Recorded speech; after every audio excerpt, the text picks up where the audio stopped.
나이 먹은 기독교인 중에는 아직까지 상당수가 김대중을 공산주의자라고 생각하는, 스스로를 보수라고 부르는 사람들이 있습니다. 좌파가 싫은 것도 김대중 같은 공산주의자가 이 나라의 국정을 책임지는 사태가 또다시 벌어지지 않도록 하기 위해서라고, 다름 아니라 보수정신 때문이라고들 합니다. 보수정신이라고요? 그냥 북한이 무서운 거, 공산주의가 싫은 거죠. 아주 오래전에 우리 아버지가 남산 밑에 있는 성도교회라는 곳에서 부목사로 있었습니다. 그리고 거기서 장로들로부터 노골적으로 차별 비슷한 대우를 좀 받았어요. 성도교회, 6.25 때 북한에서 내려온 기독교인들이 중심이 되어서 만든 교회입니다. 말 그대로 반공산주의 사상으로 똘똘 뭉친 사람들이었는데 장로들은 더 했겠죠? 왜 옥하는 부목사를 차별했을까요? 아마도 그들 눈에는 제자 훈련한다고 미친 젊은 목사가 반공산주의 사상에 있어서는 좀 약하다고 본 게 아닐까 싶습니다. 게다가 지역도 뺄 수가 없지요. 경상도, 그것도 거제도 출신, 전쟁의 화마가 뭔지도 모르는 저 멀고 먼 남쪽 섬에서 성장한 젊은 목사가 뭘 제대로 알겠냐, 이런 생각도 있었던 것 같습니다. 지금도 가끔 어머니와 정치 이야기를 하면 당장 이런 말부터 듣습니다.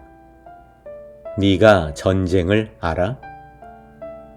충분히 이해합니다.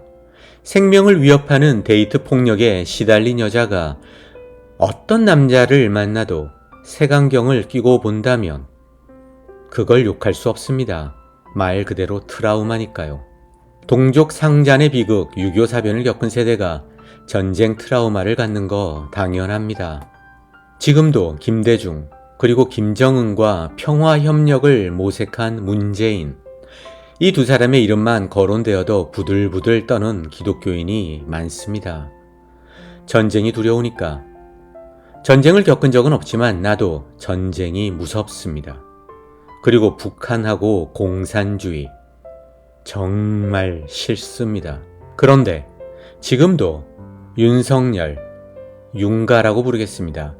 윤가를 지지하는 기독교인이 내 주변에는 적지 않습니다. 나는 그들을 도무지 이해할 수가 없어요.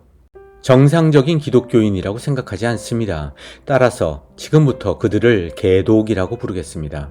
개독이 윤석열을 지지하고 대통령 선거 때 그에게 표를 던진 것까지는 이해합니다. 북한으로부터 이 나라를 지키고 전쟁을 막기 위해서였으니까, 나름의 보수 정신이었으니까. 그런데 말입니다. 어떻게 지금도 윤가를 지지할 수가 있습니까? 윤가가 어떤 인간입니까? 전면전이 벌어졌을지도 모르는 국지전을 유도했다는 정황이 속속들이 나오고 있습니다. 모두가 그토록 두려워하는 전쟁의 불씨를 피우려고 했던 게 윤가입니다. 어떻게 그를 옹호합니까? 기독교인 중에서도 절대 믿음의 소유자가 개독이라서 그런가요?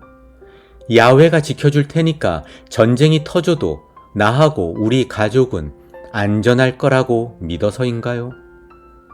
일종의 선민의식입니까? 아니면 하루라도 빨리 죽어서 천국에 가고 싶어서인가요? 개독은 한마디로 이해 불가입니다. 예를 하나 들겠습니다. 10년 전에 한국 기독교계를 뒤흔든 소위 말하는 전병욱 목사 성추행 사건이 있었습니다. 사실상 목사로서의 생명이 끝났어야 정상인데 그는 여전히 건재합니다. 그런데 만약에 그게 여자 문제가 아니라 심각한 술 문제였다면 어땠을까요? 술에 취해서 인사불성 상태에서 난동을 부린 사건이었다면 어떤 결과가 되었을까요? 성범죄는 이해해도 술 문제는 용서하지 못하는 게 한국 기독교입니다. 그 정도로 술과 관련해서는 엄격합니다. 윤가를 사랑하는 개독, 그 점에서도 참 이상합니다. 윤가의 알코올 중독은 보통 수준을 뛰어넘는 중증입니다. 뇌가 정상이 아니라는 소리예요. 술만 마시면 인간 자체가 변하는 그런 종류의 인간들, 주변에서 다들 한두 번은 겪었을 겁니다. 알코올이 어느 정도만 들어가면 사람이었다가 돌연 짐승으로 바뀌죠. 그런 대표적인 사례가 조두순 아닙니까? 윤가의 알코올 중독이 그런 수준입니다. 그런데도 개독은 그를 지지합니다. 이걸 어떻게 이해해야 합니까? 윤가의 알코올 중독과 관련해서 오늘의 사태를 일으킨 원죄가 국민의힘에 있다고 밖에 말할 수 없습니다. 그들이 윤가의 중독 상태를 몰랐을 리가 없습니다. 그런데도 국민의힘은 그를 대선 후보로 밀었고 당선시켰습니다. 그리고 지금은 탄핵을 방해하고 있습니다. 윤가를 위해서일까요? 에이, 그럴 리가요. 오로지 자기 자신과 가족의 영달을 위해서지요. 내 자식들까지만이라도 지금 내가 누리는 이 부귀영화와 권력을 고스란히 이어받을 수 있도록 온몸을 바쳐서 싸우고 있는 겁니다. 그들 중 상당수의 아버지, 할아버지가 친일파 아닙니까?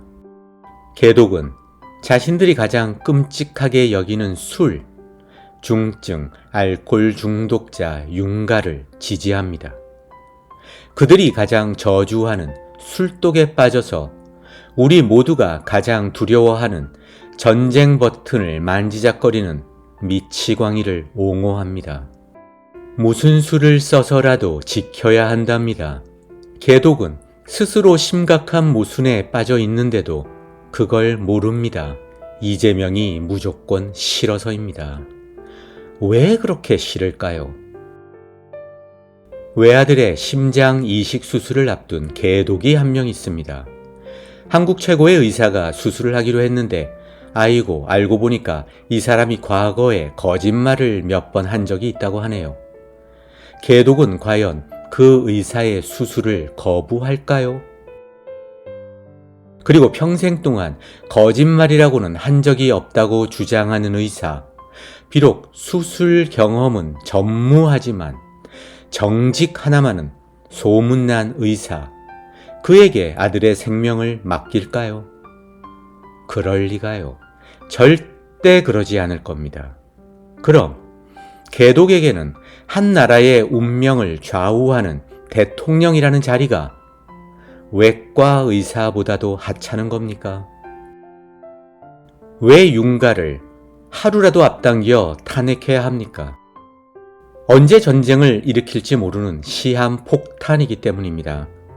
이 나라가 하루가 다르게 추락하기 때문입니다. 현재 뇌가 망가진 망상장애 속에 있는 게 아닌가 의심됩니다. 아니, 그게 아니라면 어떻게 사과 담화를 한다면서 웃을 수가 있습니까?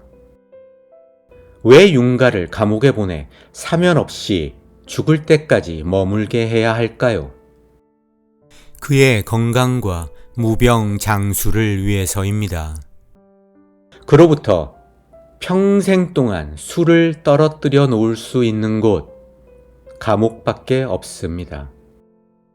추운 날씨에도 여의도에 나와 탄핵을 외치며 촛불을 드는 게 할 일이 없어서가 아닙니다. 두렵기 때문입니다.